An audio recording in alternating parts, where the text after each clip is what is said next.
Complètement. Un match dingue, j'ai envie de dire. L'Argentine qui revient un peu des ténèbres, hein, parce que à 2-0, on était persuadé que l'Égypte avait fait le plus dur. Mais voilà, quand vous avez dans votre effectif un joueur hors norme, hors pair, capable de rater un penalty, mais capable d'être décisif aussi à 2 reprises, voilà, il faut toujours être vigilant. Mais cet ascenseur émotionnel, il est aussi lié à la force du collectif. Je ne suis pas sûr que Messi a été... Alors oui, il a été important sur le but qui marque, mais quelque part, quelle équipe, quel centre de Lautaro, quel but de Fernandez, un collectif qui est prêt à tout. Et puis je peux vous dire, pour lui arracher les larmes à Messi... de joie, c'est qu'il est passé proche de l'enfer. Est-ce que Omar Da Fonseca a versé sa petite larme à côté de Benjamin Da Silva avec cette victoire, cette qualification pour l'Argentine de manière extraordinaire, Omar? Vous en étiez où à un quart d'heure de la fin? J'étais déjà avec la couverture, j'avais mis la couverture par-dessus. Mais bon, c'est une espèce de... insupportable sensation de plénitude quelque part, parce que certes le fait de revenir au score à un moment donné où le match est devenu épais, un peu gluant, non, ça jouait pas clair, on n'avait pas une manière de se dire qu'on allait déstabiliser une équipe qui menait 2-0. Or, encore une fois, on ne sait pas, je crois que certes il y a beaucoup de choses qu'on ne peut pas expliquer. Et en même temps, oui, il y a ce joueur, mais si le ballon il revient encore, c'est ce que je dis, le ballon il le choisit. Dès qu'il y a un renvoi n'importe où, le ballon il se demande, vous n'avez pas vu comment il fait le ballon, il tourne tout seul, il tourne sur lui, tourne le ballon, pour voir où ils sont les pieds de Messi. Bien d'accord. Il a retrouvé de la voix, surtout. Omar, oui, on est bien d'accord. Oui, ils ont fait la différence. Mais de l'autre côté, il n'en reste pas moins vrai que l'Égypte, à un moment donné, a reculé et a plus vraiment joué. Mais quelle équipe, malgré tout, d'Argentine qui a su faire ce qu'il fallait, les efforts qu'il fallait, avec ce petit brin de chance aussi qui vient, qui vous permet de continuer à faire la différence. Ils n'ont pas accepté la défaite, en fait. C'est un petit peu ça, en quelque sorte, ces champions-là. Tenant du titre, hein, champion du monde, évidemment, l'Argentine. Ils n'ont pas... à aucun moment, ils se sont dit... Okay. Ils ont plié, mais ils n'ont pas rompu, j'ai envie de dire. Bien évidemment, je pense que le but aussi qu'ils vont mettre, le but de Romero, je crois, va complètement les relancer. Et aussi parce que le message aussi qu'a envoyé l'Égypte à ce moment du match, je pense que le message leur a redonné confiance, parce qu'on a vu quand même une équipe d'Égypte qui a beaucoup reculé. Marcel et moi, on se disait, mais il faut qu'ils continuent à jouer, notamment comme ils jouent en premier mi-temps. Et très souvent, dans des matchs comme ça, quand vous reculez énormément, mais vous n'êtes pas à l'abri de ce qui s'est passé ce soir. Et puis c'est là que l'effectif de l'Argentine ressort. On regarde les individualités. Il y a de l'intelligence tactique, technique dans cette équipe d'Argentine. Oui, Messi, il est en premier plan d'arène, je le sais. Mais quelle équipe malgré tout? C'est l'équipe qui est championne du monde, la tenante du titre. Donc il y a forcément quelque chose. C'est assez dingue ce qui s'est passé effectivement avec cette équipe de l'Égypte qui a peut-être cru un instant être tout proche. Bah, ils étaient tout près de la qualification, mais c'était sans compter sur Lionel Messi, sa capacité à mener cette équipe argentine jusqu'au bout aussi, par sa caractère, sa personnalité, son talent. Ils peuvent s'en vouloir qu'à eux-mêmes, hein, les Égyptiens. Jusqu'à la 67e minute, ils gagnaient 2-0. 80e même. 79e même. Ouais. Donc, la guerre des chiffres. Oui, en tout cas, voilà. Ils n'étaient pas loin. Oui. Au but marqué, c'était la 60e. Oui, ça doit être dur pour être si près d'un exploit énorme. Mais c'est pour ça qu'on aime le haut niveau, hein, celui qui est à la faute et celui qui croit en sa dynamique et à ses talents arrive à renverser des situations. C'est la magie du football quelque part. Où, les émotions, on a vécu un peu des montagnes russes, j'ai envie de dire, où ces Égyptiens qui pensaient, croyaient qu'ils avaient déjà fait le plus dur, et puis on ne sait pas d'où ils reviennent, ces Argentins, hein. Incroyable.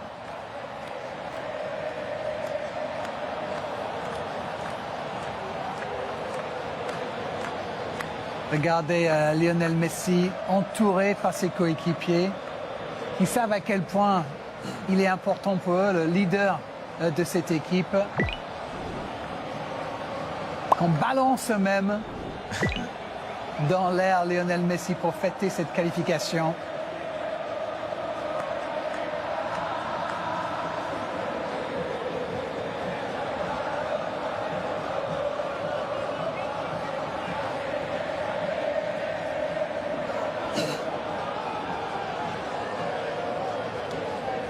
Regardez-le.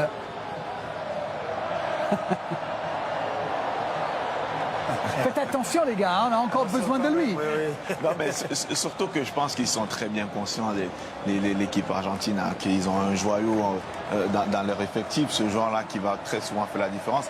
Il a été malheureux parce qu'il manque un pénalty aujourd'hui, mais on a vu la solidarité, comme Marcel disait, autour de Léo Messi. Ils l'ont pas lâché, ils l'ont jamais lâché depuis un moment. Et encore avec cette image-là, c'est la preuve que ce groupe-là a été construit pour lui, pour qu'il soit décisif, pour qu'il soit important. On va revoir tous les buts. Si vous venez d'arriver, ne vous inquiétez pas. Ça arrive. On veut juste avoir peut-être le mot de la fin d'Omar Da Fonseca avant qu'il commence à faire le tour des Champs-Élysées. Il a enlevé la cravate ou pas? En slip. Omar, soulagé. Vous en êtes dans quel état d'esprit, Omar, après cette qualification? Que plus ça va et plus mon accumulation de jeunesse, ma vieillesse, je me dis que le football, il nous fait essuyer les yeux. Non, c'est fait, on dit pas tant. On vit ce qu'on voit ou non. Et attention, hein, parce que le succès est aphrodisiaque et maintenant, il y a un avenir qui peut devenir un très joli futur. Merci beaucoup, Omar. Merci, Benjamin Da Silva, à côté de vous. Bonne soirée à vous les amis. Et donc, rendez-vous en quart de finale avec les Argentins qualifiés aux dépens des Égyptiens. Et ça veut dire que le Maroc est le seul pays africain en quart de finale cette année, qui était en demi-finale il y a 4 ans. Oui, je pense que les Égyptiens doivent vraiment avoir beaucoup de regrets. Mais au-delà de tout ça, je crois qu'il faut quand même souligner la performance de l'Égypte aujourd'hui. Ils ont été bons pendant 80 minutes. Ils ont posé énormément de problèmes à cette équipe d'Argentine. Ils ont même mené au score, comme on disait. Hein. Ils auraient pu gagner, c'est malheureux. Je pense qu'il y a quand même encore un cap à passer. C'est ce cap des moments décisifs. Il faut progresser là-dessus, dans des money time. Et on a vu que ça a fait des fois beaucoup de sélections africaines. Hein, ce moment décisif entre est-ce qu'il faut continuer à jouer, est-ce qu'il faut défendre. Malheureusement, voilà. Pourtant, ils avaient très bien ouvert le score en début de match, notamment avec ce but de Ibrahim. Effectivement, regardez. Voilà. 15e minute. On l'avait centre, dit. Deuxième poteau. Coup de pied arrêté. Présence devant le but. Engagement total à celui qui en veut le plus. 1 contre 1. Et là, en l'occurrence, c'est l'Égypte qui a fait la différence. Yasser Ibrahim, 1-0 pour l'Égypte à ce moment-là. Et puis, Lionel Messi va tirer un penalty pour la deuxième fois à cette Coupe du Monde. Après avoir raté contre l'Autriche, où il a raté carrément le cadre. Ouais. Cette fois-ci, il avance, Benjamin. Cette fois-ci, il va cadrer, mais le gardien va choisir le bon côté. Bon, on le disait à la mi-temps, on trouvait que le pénalty n'avait pas été très bien exécuté, mais en tout cas, tout le mérite au gardien égyptien de sortir le pénalty de Messi.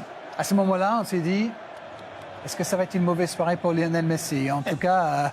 Finalement, ça va être anecdotique comme contre l'Autriche. Par contre... Mais c'est marrant parce que même contre l'Autriche, il n'y a aucun des coéquipiers de Messi qui vient le voir pour essayer de le réconforter. C'est-à-dire que le talent suprême a loupé. Bon, bah, c'est pas grave, on se remet tout de suite en position. On dit rien. On dit rien et on continue. Voilà, ils ont bien fait de continuer. En tout cas, le gardien égyptien ce soir a été magnifique. Il a fait beaucoup d'arrêts lors de cette rencontre pour faire en sorte que, déjà, que ça reste 1-0 à la pause. Oui, après ce but-là, on a vu quand même l'Argentine qui a attaqué, hein, qui avait plus de présence dans la surface. Il y a cette belle tête de McAllister, mais le gardien égyptien Choubir a été au rendez-vous. Ce coup franc, bon, il le sent hein, sur le poteau, donc il ne va pas aller le chercher. Mais surtout, c'est l'arrêt qui suit, qui est peut-être l'arrêt, j'ai envie de dire, l'arrêt de ce match, l'arrêt décisif de cette première mi-temps. Oui, parce qu'il va y avoir... Ok, ici, on a bien l'impression que le gardien laisse le ballon. Oui, ici, énorme occasion, c'est bien construit tout ça. Oui, superbe le gardien de but. Ouais. Le réflexe, pas forcément bien positionné, mais costaud sur ses jambes et la main ferme. La main ferme ouais. Pour dévier ce ballon. Magnifique cet arrêt pour faire en sorte qu'il y avait 1-0 à la peau. Et les Argentins ont dû se poser la question à un moment donné, est-ce qu'on va arriver à le battre, à mettre à défaut, parce qu'il a érigé un mur devant cette équipe d'Argentine. Ouais, surtout c'était plus, j'ai envie de dire, une réelle solidarité défensive, une vraie discipline sur le plan défensif. Ils ont défendu ensemble. Et quand il y avait un joueur qui était battu, il y avait souvent un pied ou alors le gardien qui était présent, qui faisait l'arrêt qu'il fallait. Il a permis à cette équipe de se maintenir, de maintenir le score. Et puis, il est arrivé ce moment fatidique un peu dans ce match-là. Ils se sont même permis d'aller marquer le deuxième but. Hein. Et puis, il est arrivé ce moment fatidique où il ne peut absolument rien faire sur ce but. On va y venir d'abord à 2-0, pardon, à 1-0. Il y a eu d'abord un but refusé. Tout le monde s'est levé parce que c'était au bout d'une action assez extraordinaire. On va revenir là-dessus. Regardez ici, on va récupérer le ballon côté égyptien pour lancer à... De Salah. Salah pour Zico. Pour Zico qui marque. Mais... Alors, est-ce qu'il y a un penalty pour vous? Malheureusement, il y a faute. Il y a faute. Ça, c'est clair, parce qu'on voit une marche sur le pied, parce que c'est la continuité de l'action qui va amener le but égyptien. Donc, c'est pour ça que la VAR est revenue, parce que ça peut...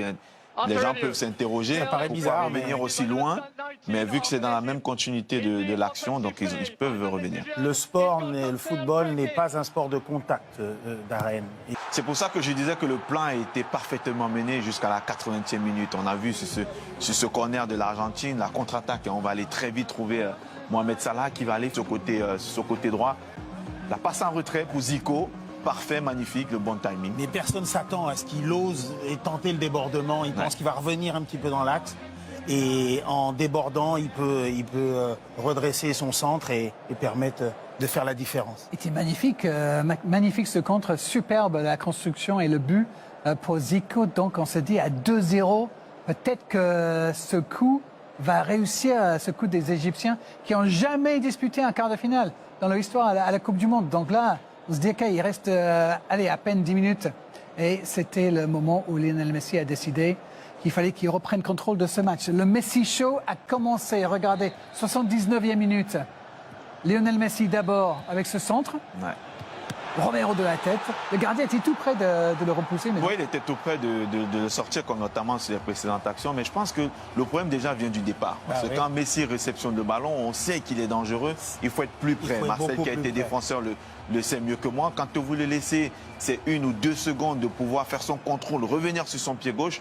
Et puis derrière, prendre on sait qu'il a la qualité. Et revenir sur son pied gauche. Et là, il va aller tout seul. Hein. Il va faire son contrôle à l'intérieur, aller fixer la défense, la jolie passe de l'extérieur et Lautaro qui n'arrive pas à propulser ce ballon de la tête au fond des filets. Quel centre, quel dribble, quelle action de Lionel Messi, encore une fois au service de son équipe. Mais Lautaro, tout ça, Darren, c'est des petites indications qui montrent que l'Argentine n'a rien lâché et met la pression sur l'adversaire. Ici, regardez bien, parce que ce but va être marqué par Lionel Messi après un centre de Lionel Messi. Regardez bien, suivez bien. Ça va revenir sur qui? Sur Lionel Messi, évidemment. Oui, comme très souvent, Lionel Messi, il est au départ du ballon. Comme disait Omar, le ballon le cherchait. il est très souvent au départ du ballon et souvent aussi, il est à la conclusion. Mais surtout que ces joueurs-là, on le flaire, ils sentent les coups. C'est lui qui va faire le centre, c'est lui qui va accompagner l'action. Et puis la justesse après, Benjamin. L'équilibre de sa frappe. Vous avez été attaquant, la souplesse de la cheville pour ajuster la frappe, c'est merveilleux. Un Messi et un miracle. Encore lui, Léo Messi, donc on est à 2 partout.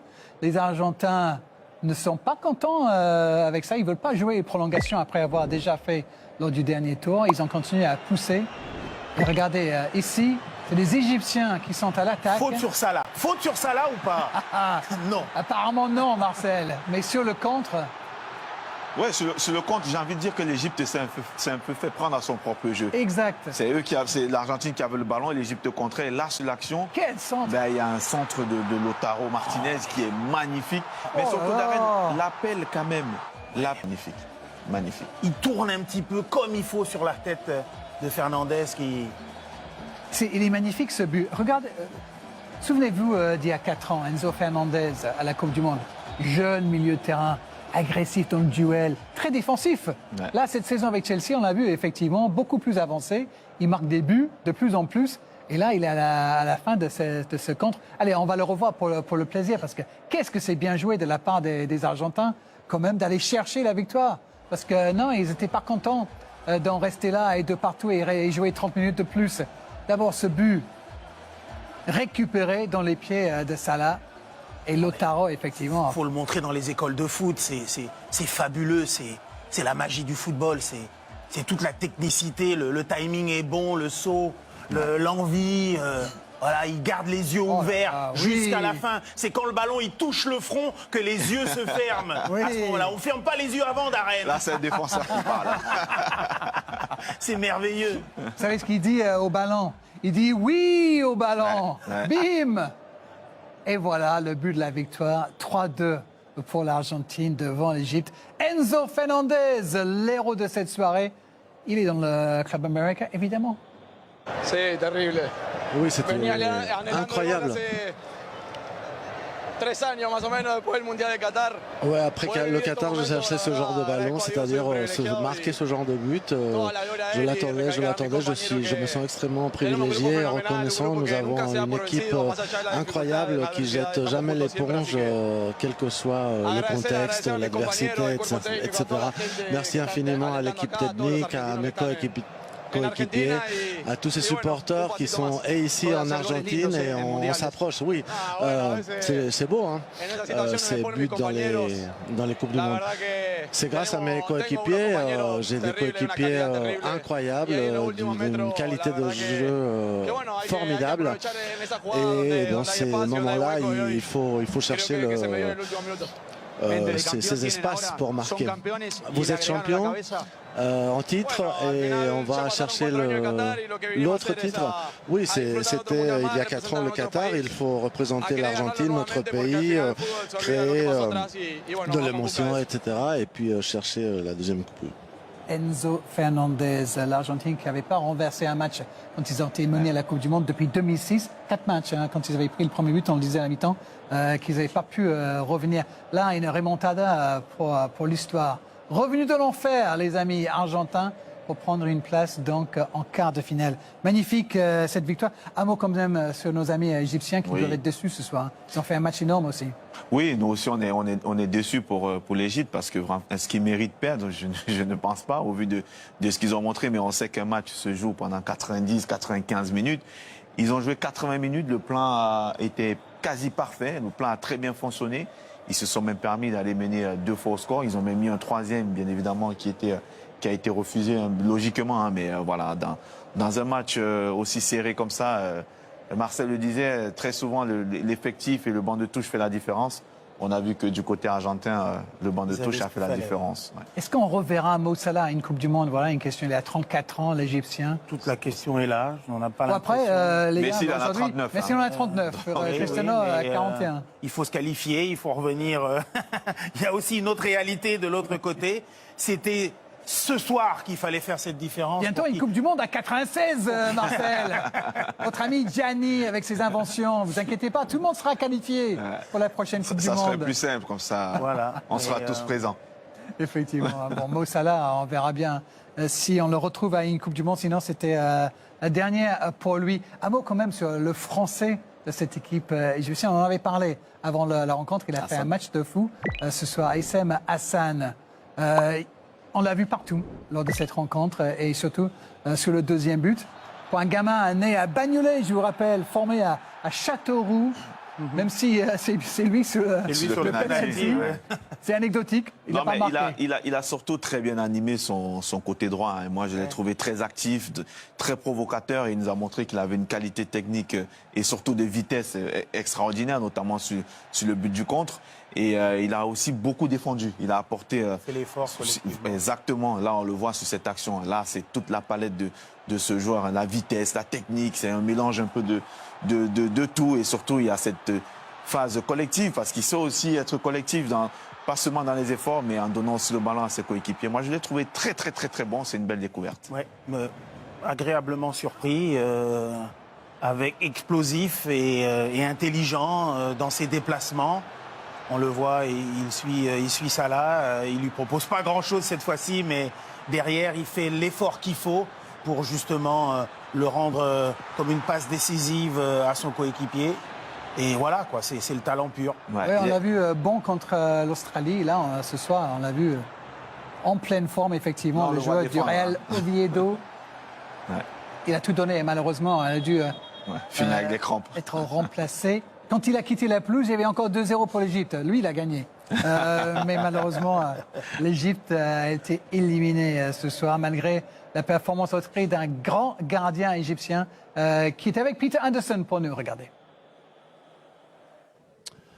Mostafa, un jeu très très difficile. Vous avez incarné une sorte de héros, mais qu'est-ce qui s'est passé vers la fin? Non, ce sont des petits détails, des nuances. C'est comme ça le foot, c'est comme ça qu'on gagne, qu'on perd. On a perdu notre concentration lors des dernières minutes. En général, l'équipe, je ne parle pas d'un joueur en particulier, je pense que nous avons fait un très bon match, très proche de la qualification, mais finalement non. Vous êtes quand même fiers pendant ces huitièmes de finale? Oui, bien sûr. Très fiers d'avoir joué lors de ce huitième de finale. C'est historique pour nous d'ailleurs. Nous avions nous avons eu la niaque pour arriver jusque-là, mais ça arrive, c'est le foot, c'est comme ça. Ça arrive, c'est le foot, effectivement. Malgré son grand match, l'Égypte est éliminée ce soir. C'est bien l'Argentine qui avance vers les quarts de finale de cette Coupe du Monde 2026. Et on a un match à attendre maintenant, parce qu'à 22h, c'est Suisse-Colombie et le vainqueur jouera donc contre l'Argentine. Lionel Messi est passé devant tout le monde ce soir avec son 8e but à cette Coupe du Monde. Un de plus que Kylian Erling et 2 de plus que Harry de Ousmane, Jude et Michael. Eux, ils sont à 4. Donc voilà, Lionel Messi. De nouveau, le roi des buteurs. De nouveau décisif. À la Coupe du Monde. De nouveau, la star de cette belle soirée. Merci beaucoup, les amis. Merci, Darren. Wow, on a vécu une soirée de dingue, encore une fois, sur BeIN Sport. L'Argentine est en quart de finale de la Coupe du Monde. Bonne soirée.